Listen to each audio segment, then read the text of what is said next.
Genesis chapter 3. Now the serpent was more cunning than any animal of the field which the Lord God had made. And he said to the woman, Has God really said, You shall not eat from any tree of the garden? The woman said to the serpent, From the trees of the garden we may eat, but from the fruit of the tree which is in the middle of the garden, God has said, You shall not eat from it or touch it, or you will die. The serpent said to the woman, You certainly will not die. For God knows that on the day you eat from it, your eyes will be opened, and you will become like God, knowing good and evil.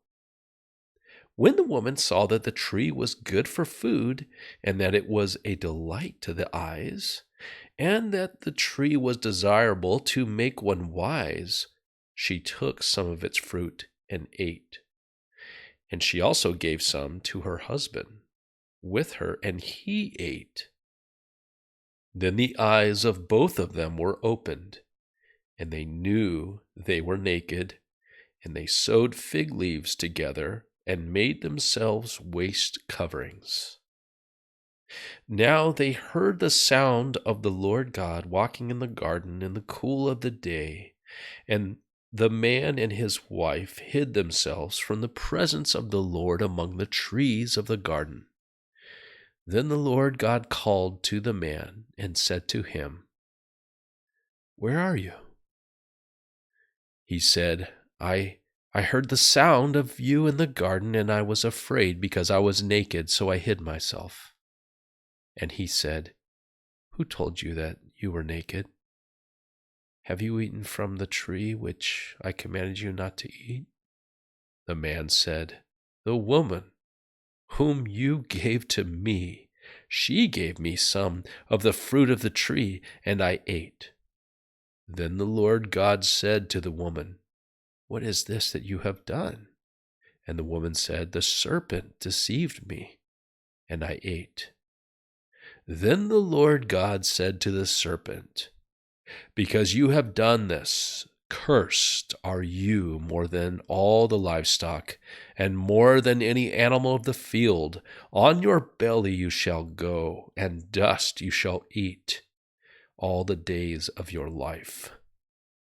And I will make enemies of you and the woman, and of your offspring and her descendant. He shall bruise you on the head, and you shall bruise him on the heel. To the woman he said, I will greatly multiply your pain in childbirth. In pain you shall deliver children, yet your desire will be for your husband, and he shall rule over you. Then to Adam he said, Because you have listened to the voice of your wife, and have eaten from the tree about which I commanded you, saying, You shall not eat from it. Cursed is the ground because of you. With hard labor you shall eat from it all the days of your life. Both thorns and thistles it shall grow for you. Yet you shall eat the plants of the field. By the sweat of your face you shall eat bread, until you return to the ground, because from it you were taken, for you are dust, and to dust you shall return. Now the man named his wife Eve, because she was the mother of all the living. And the Lord God made garments of skin for Adam and his wife, and clothed them. Then the Lord God said, Behold, the man has become like one of us, knowing good and evil, and now he might reach out with his hand and take fruit also from the tree of life, and eat, and live forever.